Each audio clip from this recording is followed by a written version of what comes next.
Our next award, the Continuing Care Cup, recognizes an individual who has benefited from ongoing therapies and specialty services and who has exhibited a commitment to continuing to get better.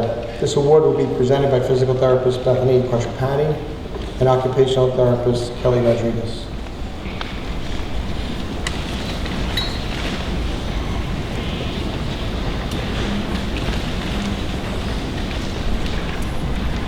Judy Nygren is an amazing woman who deserves recognition for her hard work and resiliency throughout her recovery process.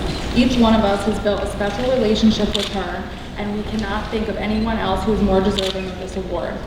Judy is a mother of 3 children who previously worked as a guidance counselor. In August of 2018, she had a syncopal episode and was brought to Columbia Presbyterian Medical Center. She was found to have sustained a ruptured left basal ganglia at AVM with associated left parietal hemorrhage. She would undergo 2 surgeries to treat her condition and ultimately had a resection of the AVM and a cranioplasty at the end of September. When Judy arrived on our TBI unit in October of 2018, she was unable to speak except yes, no, unable to follow commands, and exhibited increased confusion and decreased wakefulness. She was unable to move the entire right side of her body and was entirely hypotonic. During her PT evaluation, she presented initially with orthostatic hypotension and required maximum assist of 2 people to even sit on the edge of the bed. Due to her blood pressure, she could only tolerate being upright for a few minutes at a time. Judy worked with each discipline every day for 3 months, and I mean worked. Even when she wasn't feeling the best, she would try anything and give it her all every single session. She progressed from sitting for a few minutes at a time to standing, from using a mechanical lift to stand-step transfers, and eventually to walking.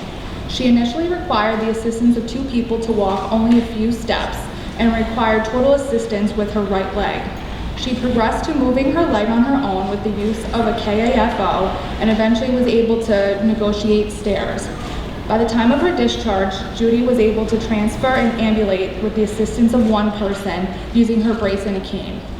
In occupational therapy, Judy initially required total assistance for all self-care, including getting dressed, combing her hair, and even washing her hands.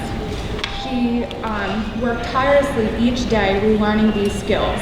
She practiced outside of therapy and quickly showed how persistent and determined she was. Even when she had the opportunity for assistance, she continued to strive for her own independence. By the time she left, she was able to perform all activities of daily living with minimal assistance. Judy was also admitted with a profound apraxia of speech and coexisting aphasia. She was only able to whisper or initiate her voice for a few brief moments, which made it difficult to understand her. She would also frequently nod yes and no, but her response was not always accurate. Additionally, her severe dysphagia allowed her only to eat pureed food and thickened liquids. With ongoing speech therapy, she eventually was able to speak words, greet people on her own, and return to regular food and drink. Despite the challenges Judy faced every day, she would never complain or question the therapeutic process at all. Every session, she never gave less than 100%. She always had a smile on her face. She proved to be fierce, strong, determined, and brave, and was an inspiration to all patients and staff who had a chance to work with her. She would put her best effort forward for each activity and wanted to excel in her progress. She would continue her progress even outside of therapy, performing exercises and practicing functional activities with her family. Judy is also one of the most selfless people we have ever met. During her inpatient stay, she was always asking about us and our personal interests, and was always so appreciative, saying thank you whenever possible. Every therapist on the 4th floor knew Judy and had some sort of relationship with her, which speaks to the person she is: a mentor, a giver, a mother, a wife, a true nurturer, and a selfless person. I cannot finish this speech without mentioning Judy's amazing family. They were constant cheerleaders and provided whatever was necessary to help Judy in her recovery. Her daughter Julia would fly from California every week to not only spend time with Judy, but assist her in homework. Her daughter Lindsay would come after work and take days off to participate in therapy. Garrett, her youngest son, was always supportive and there for his mom whenever he could. And Judy's husband Roy would come support and cheer his wife on as much as possible, despite working full-time and managing the household.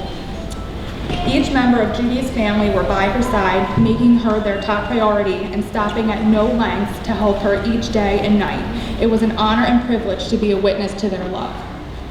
Judy has continued her progress once home, reaching even more goals. She is now able to walk with just a regular AFO and straight cane with supervision, as well as perform all aspects of self-care with supervision.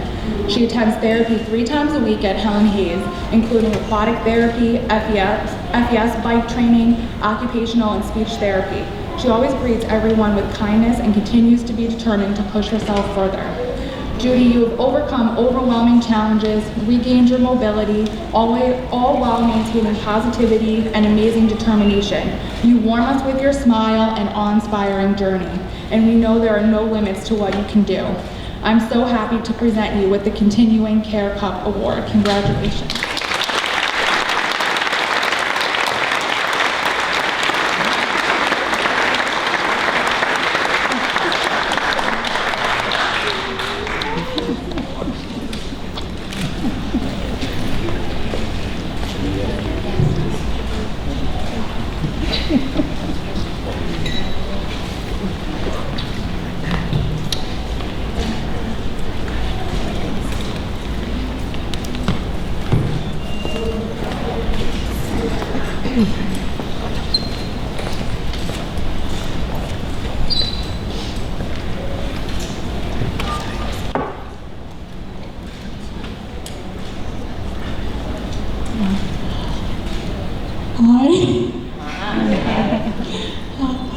Thank you.